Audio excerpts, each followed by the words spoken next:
LRCABC News, the news you need to know now. A plane mysteriously disappeared 3 months ago, and it was just found out that 3 cheerleaders had survived. Their names are Jenna Knapp, Brittany Kensington, and Mackenzie Graham. They were found walking down Mount Everest yesterday afternoon with severe frostbite. Rachel Keslick is at the scene interviewing Brittany Kensington. Let's take a look. Thank you, Rose, and good morning to you, Brittany. How are you? I'm doing great. Everybody wants to know what happened on that flight, the day you crashed. We know that you come back from Czechoslovakia from the international cheerleading competition, but soon after you took flight, your plane disappeared off the radar. What happened?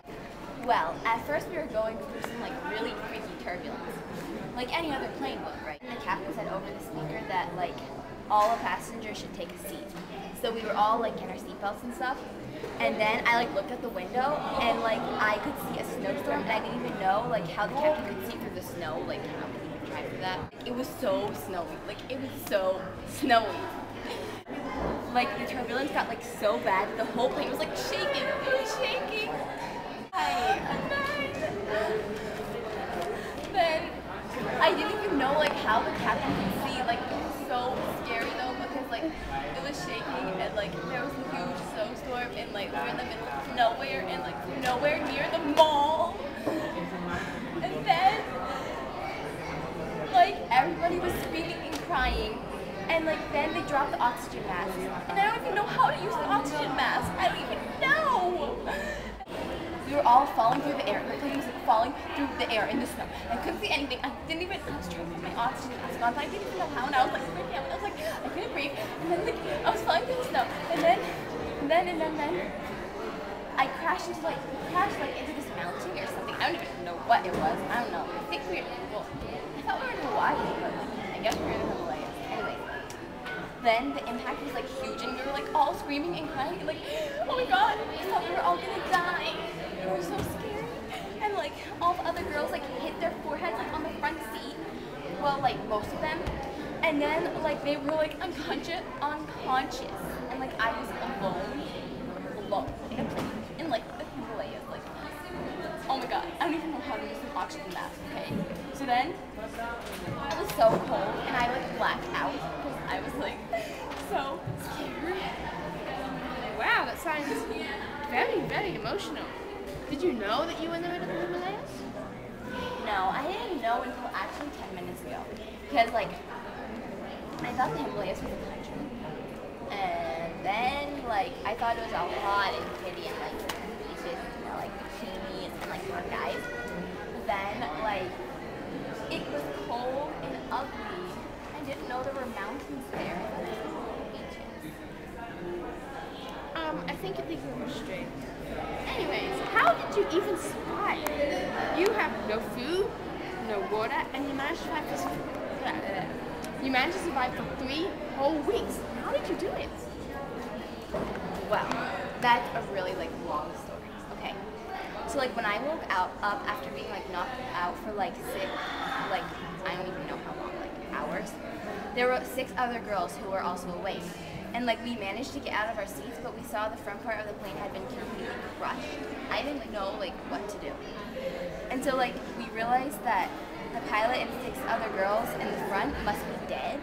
And it was so scary, and one of them was my friend, and I was so upset.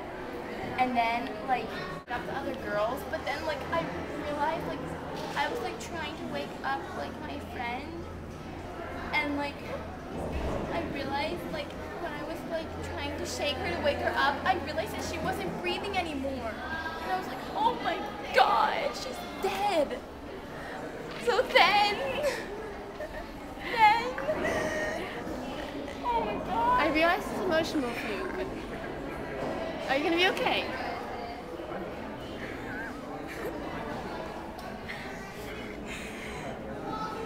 Okay. So then we managed to force the back door open, but we stumbled into the most freezing I've ever been in my whole freaking entire life, and it was so scary. Oh my god, it was so cold, and my friends were dead, and it was no cheerleading squad, and it was so sad. Sounds like a very story. And I'm sorry for your losses. Thank you. But all those, I don't know, food supplies, water, everything, enough for the past 3 whole weeks up in the freezing Himalayas. Well,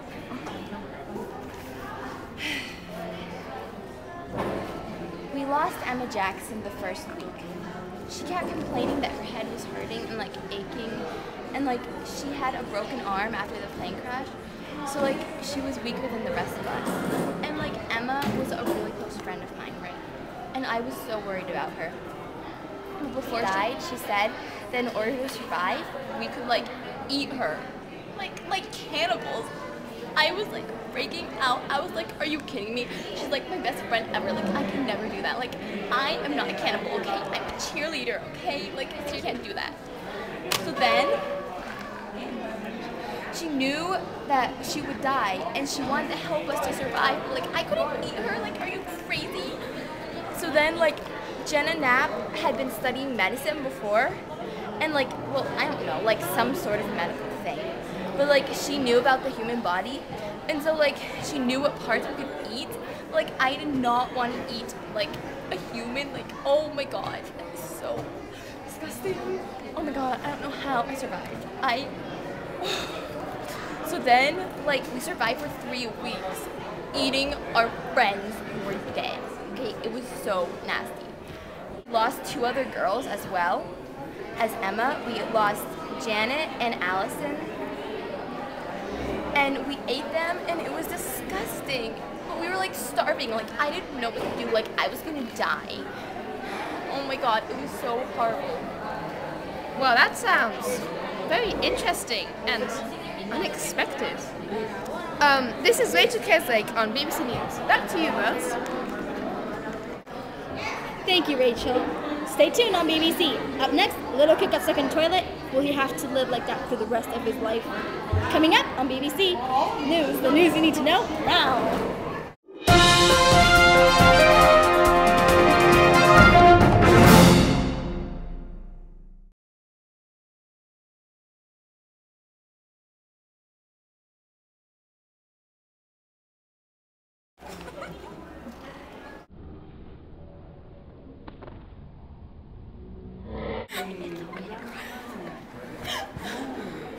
Millie, whenever you.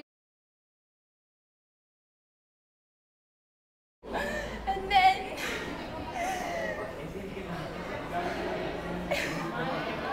Okay. And then. Huh?